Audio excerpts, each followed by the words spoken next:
Zardoz is a 1974 released science fiction directed by John Boorman. It's set in the far-flung future of 2293. It's kind of post-apocalyptic, or society as we know it has gone. There's basically sort of three classes of people left. There's the brutals, which are just sort of average people that work the land, and then you've got the exterminators who control the brutals population, and then you've got the eternals who are the elite who live in a place called the vortex, which is protected by a force field. They sort of control the population of brutals, via these exterminators. They exert their control over them with giant stone heads by the name of Zardoz, of the title, who is this deity who gives guns to the exterminators and take grain from the brutals' harvest. One of these exterminators, by the name of Zed, who's played by Sean Connery, decides he wants to know a bit more about what exactly is going on, so he stows away inside this stone head and finds himself in the vortex, which is basically some sort of old farmhouses with some strange sort of futuristic-y looking machinery and plastic bags with plants in and things. The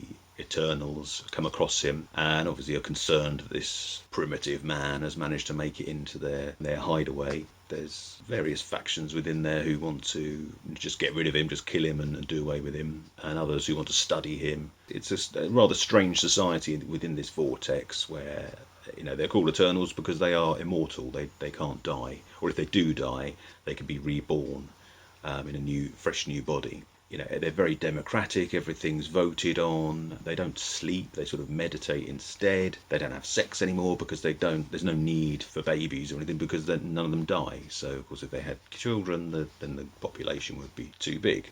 They're all a bit bored, to be honest, some of them, and they also have like a shared knowledge, which is kind of like the internet, really. It was a little bit sort of predicting the internet, where they have these rings that they can talk into and get answers from. It's almost like a search engine, which is called the Tabernacle, and it's like sort of all their shared knowledge of the world is within this sort of database that they can all access.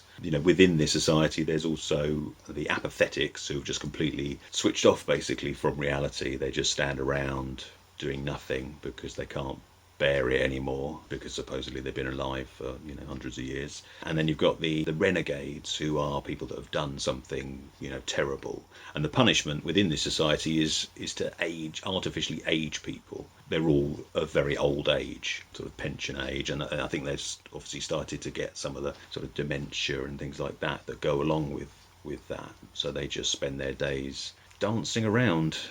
While Zed is, they're obviously studying him, but he starts to get curious about what exactly is going on in this place and starts to learn some truths about what's going on, both in the vortex and outside as well. Well, yeah, and then the story goes on from there. It's very 70s, this film. film. Absolutely, yeah. I'd not seen it before. No, I hadn't. I knew of it. I mean, I know John Boorman. I've always been some of his films. I mean, he's one of those filmmakers that very hit and miss. He's made some very good films over the years, Deliverance, Point Blank, and Hell in the Pacific. And then, of course, he made Exorcist II, The Heretic, which is kind of trashy. After Deliverance, he kind of went a bit weird, and he made this, and he made Exorcist II, and he made Excalibur. Well, I like Excalibur. A lot of people... It's quite a cult film. I mean, I've never seen it. I mean, I think obviously Deliverance was a huge success, so it kind of gave him the freedom to do what he wanted, which was this, which he wrote and produced and directed it. He didn't take a salary for it, so when it didn't do very well at the box office, that's why he did Exorcist 2. Because he needed the job. There's an interesting video on YouTube with Mark Commode, because he obviously is a huge Exorcist fan, and he talks about he kind of despises a lot of John Boorman's films. I mean, he particularly hates Exorcist 2, and probably with good reason. But he talks about it as though, I think he either had seen an interview with John Boorman or something where he basically has some kind of contempt for the original Exorcist film, which is why he then decides, I need to make this better Exorcist 2 film, which I think is what leads Mark Commode to then kind of hate a lot of his films. And he talks about, Mark Commode, that is, talks about this film as though he's got some kind of contempt for the sci-fi genre as well. And while I agree with what he says about Exorcist, this one, I don't know, I think there's some interesting things in here. Oh, definitely, without a doubt, yeah. I enjoyed it. I mean, it was very strange. It's extremely self-indulgent, but there's a plot, and you understand what the plot is. And there's clearly a lot of philosophical ideas going on in there, kind of different thought systems that some of them kind of go nowhere, others are thought about more. And it's all kind of mixed in with this kind of weird link to the Wizard of Oz, which is quite bizarre. Like I said, it feels very self-indulgent at times, but there's some really good stuff in there as well. And visually, it's just wow. There's loads of great visuals. I mean, very 70s, very colourful, but and it's also kind of, I mean, back in the 60s and the 70s especially in England, but probably around the world too, there was a lot of kind of performance art, with like people going, whoa, and all this kind of flailing their arms around and being all. It's also very psychedelic, and obviously there was a lot of acid and LSD being taken in the end of the 60s, and lots of drugs, and so there's that kind of feel to it too. But there's this kind of deep kind of struggle of trying to understand the meaning of things going on in this film. There's clearly a struggle of life and death going on, and existence. And I mean, there's a bit of class. There's kind of classism going on inside the film. That's kind of what the sort of seed of the idea was. I think he was looking at how things were in the 70s with the sort of gap between the very rich and the very poor. Yeah. And sort of thought, how is this going to develop in the future? And that's where it went to for him. This sort of elite, immortal group of people, and then these sort of poor, brutals who all they're good for is just working the land and being killed, and that's it basically. I think interestingly, although we're not in a dystopian future right now, no, or present, a lot of what's being said here kind of does exist. I mean, if you look at the current world we live in, with your kind of the left on one side and the right on the other, you can certainly see the seeds of this movie in where we are now, I think. That wealth gap is ever growing. Yeah, of course, yeah. Who knows, maybe we'll end up there one day. Big heads coming down over the countryside and having to run around in red loincloths. It's a good look. That's the image that this film, if you think of Zardoz, you basically think of Sean Connery in a red loincloth, or nappy, as some people like to call it. And of course, that's what you get. You get Sean Connery running around for an hour and a half in a red loincloth and nothing much else. Well, the long ponytail too. And he, of course, does this film because he got fed up of Bond, and he wants to do something different. So he kind of goes for as different as he possibly can. He's kind of enjoying himself. I think he doesn't have a lot to do, as opposed to he just kind of runs around. I mean, he's in the whole film, obviously, but he doesn't have a huge amount of dialogue. He doesn't. I mean, he does. I don't think there's any. I don't think he even speaks until, like, I don't know, 10, 15 minutes in. And even then, he has a few lines here and there. It's mainly the kind of the Eternals that have all the dialogue. I mean, the other famous name in there is Charlotte Rampling, and she has a lot of dialogue in there. And John Alderton, who's also in there too. So they have kind of all the dialogue, and Sean Connery kind of gets to run around and with his gun and but he's great, and he's such a great on-screen presence. And of course, that's the reason why we're doing this film this week, is because Sean Connery sadly died at the grand old age of 90, and what a career he had, an amazing career. I was reading a little bit about Sean Connery's actual life, and there was a scene in this where he's kind of on this journey to discover, and there's a scene where, so when he's still kind of out in the outlands, he goes to this big house, and then he enters this library, and he starts reading books, and that's obviously how he comes to the book of Wizard of Oz. And it's quite interesting because in real life, Sean Connery, when he decided he wanted to become an actor, he met an American actor that he became friends with, who actually gave him lots of books and plays and things to read. And I just found a kind of interesting link between this film and his actual life, how, I mean, a lot of actors obviously go to drama school, or they get into films their own ways, or they get into acting their own ways. But it was interesting that Sean Connery kind of, because he came from, he grew up in Edinburgh, and he did many different jobs when he was growing up. He was a bouncer at one point, and I think he was a milkman as well, and did lots of jobs in and around Edinburgh. And then he was in the Navy for a while. But then when he finally kind of got into into theatre, he started acting bit parts here and there, and worked his way up that way. And then when he realised that's what he wanted to become, he just started to read about theatre and plays and stuff, as opposed to going to drama school, which I thought was quite an interesting way into it. His presence is in this film all over it. He's a great presence, and he's such a great screen presence as well. He's he's very tall, he's very towering, 6'2", I think he was. Obviously, that's what the role called for, was someone well built and muscular and powerful. Yeah. Originally, John Boorman wanted Burt Reynolds, obviously having previously worked with him on Deliverance. But I think he was ill, so he couldn't do it. So Sean Connery stepped in. Being in the sort of, I think it was in the Irish countryside that they shot it, wasn't it? So everyone has a British accent, I think, don't they? So quite how Burt would have fitted in with that, I don't know. I don't think unless they filmed it in the US, I don't know. They never specifically say it's set anywhere, really, does it? Well, they don't know, but when everyone has the same accent, one person has a different accent. Well, Sean Connery's Scottish, isn't he? Well, true. I mean, Sean never did an accent for anything, did he? He just did his own accent, and that was it. It doesn't matter what he was playing. The Russian submarine captain. Got Sam Neill does a Russian accent thing in that, doesn't he? But Sean just like no. But I mean, I think his point was that you shouldn't need to do an accent to portray the role. The emotions are the same. So what difference would it make? And then he won an Oscar for Untouchables, didn't he, with his Scottish tinged Irish accent. So I also read that John Boorman also sent the script to Richard Harris, and he never even replied.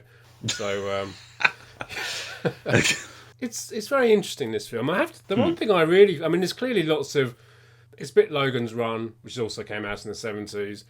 It's also quite a bit Planet of the Apes, I thought. With him, this kind of outsider that turns up on this other existence, and especially there's bits where he's in jail. They kind of put him in a cage when they're not with him, and they call him the Beast. And I certainly felt there were kind of tinges of Planet of the Apes in there. Another one that this reminded me of, and only in tone and visuals, was actually Superman. I don't know what it was about it, but there was the whole, and I'm not talking about the red loincloth, but I'm actually talking about some of the scenes when he's with the Eternals. He's lying like on a table, it's flat tabletop, and then there are lots of screens around him, and the voiceovers as well. There's it felt a lot like the beginning of Superman, the original Superman by Richard Donner. When he's on Krypton, and then the trip to, because obviously when he's coming from Krypton to Earth, and he's in his little space pod, and there's that kind of that quest for knowledge. It's just this kind of parts of this film felt a little bit like that, and in fact, weirdly, the cinematographer on this film, Jeffrey Unsworth, worked on Superman and 2001 and films like that. So I think, I thought the visuals in this film were great. I mean, they had a lot of fun with the visuals. All the stuff with the Brutals and the Exterminators, this very kind of dirty outside kind of outland, beyond the city, beyond the rich, the very psychedelic, colourful stuff was where the Eternals were. And a real juxtaposition between the two. I think that's what I got from this film. It was kind of an ideas film. It was lots of interesting things being done. Maybe it didn't all pan out together. If anything, maybe slightly too many ideas, perhaps. John Boorman went on to make Excalibur, and there's certainly, I think, links between this film and that film. There's certainly Arthurian things going on in this film too. I think he likes sort of myths and mythology and things like that, and because I think at one point he was going to do the Lord of the Rings. But that fell through. That's why he did this one. He was going to do Lord of the Rings, and then he also did the Emerald Forest. I mean, that itself has kind of got that's kind of strange spiritual stuff going on. Even Deliverance, to a point, has a slightly unknowing about it. There's something mystical and mythical running through that film, I think. So he's definitely got that in his makeup. I think this has gone on to become a cult film. There's a lot of people out there who clearly love it. There's a lot of people out there that don't get it. And but it's Arrow have it, don't they? They do, yeah. I picked it up secondhand at CEX a few months ago. It's quite hard to get hold of now, so I'm glad I did get it when I did. Because I don't have it, and I was like, when we were talking about doing it last week, I think we were looking, and it's very, very hard to get now, which is unfortunate. But yeah, I mean, it's as usual, just with Arrow, sort of 4K restoration. It's got loads of features on it, a commentary and stuff like that, and the booklet, obviously, which has got some interesting stuff. There was actually a novelisation which was written by John Boorman, which, reading the stuff in here, actually does give you a bit more background, and some scenes in the film are sort of expanded so they make a bit more sense, because there is some stuff in there where you think, I'm not fully understanding what is happening here. So, particularly when it's surrounding the tabernacle, towards the end. You're like, what is happening? But it does explain it a bit more. There's also an interview with Ben Wheatley as well, because he's a big fan of it. He apparently saw it on TV when he was 9. So he said, as a 9-year-old, he didn't know what the hell was going on. He just knew that he, loved the look of it and stuff, and obviously revisited it, when he was older, and got a, deeper appreciation of it. I mean, he's one for making weird films, and you just got to watch A Field in England. A lot of that doesn't make a lot of sense. Yeah, I mean, just watching that, I watched that after the film, and I thought, actually, yeah, he's, because I wasn't 100, I didn't hate it, but I didn't love it. But hearing him talk about it, I was like, oh, yeah, I can kind of see, where he's coming from, and appreciate the film, from that perspective. There's an interesting article, there's an interesting interview on the Guardian website with him and Mark Commode, and they basically come to loggerheads over his love for Zardoz and Mark Commode's hatred of Zardoz. So it's quite a funny duel there for a minute. I mean, I think it's the sort of film where multiple viewings probably make it easier to understand, because on first viewing there's lots of strange stuff happening, and there's, like we said, there's a lot of ideas in there, perhaps too many, and too many to take in on one sitting. So it's sort of, you need to sort of digest what's going on, and once you've seen it once, then obviously you get a more understanding of what's happening on second viewing. So I'd definitely watch it again, even though I didn't love it. I mean, like you said, it is very 70s. All the women, wearing clothes that look like they're about to fall off, and some of which do. So, but that's that was the 70s, man. Yeah, there's very like inside the head at the beginning when Sean Connery first goes in there. He looks up and there are all these like naked men and women, and of course the women have got their breasts on display, yet the men have got pants on. Good old 70s. But yeah, I mean, even that's not really explained, is it? Why those vacuum-packed bodies are hanging around inside the head? It doesn't really. And obviously, if an Eternal dies, they get sort of reborn. But we see a room where that's happening, don't we? You see like a fetus or whatever that's growing. Because one of the, somebody dies and they go, oh, there he is, and it's like a little baby that's wriggling around. But it doesn't explain why they're in the head particularly. So. Talking about the visuals, there is that great scene where there's all these bodies like on the window. Well, it's almost like a part of it's a screen, but then there's like windows, and then all these bodies like kind of in weird kind of contorted shapes on the side, which is really odd and peculiar. And I was looking at it, I was like, what is going on there? I mean, just to quickly go back, actually, one thing I forgot to say, which I wanted to say, was although it's very 70s, this film, it actually feels quite ahead of its time. And there's lots of things in there. Like I said, with maybe where we are now with the kind of left versus right, that's kind of in there. But even, I mean, he has this ring, and you talk about the tabernacle, which being this archive, which is a little bit like the internet. And then he has this ring where he can talk to the ring, which is like, a little bit like Siri. And then there's a great scene where he's with John Alderton, and they go into kind of...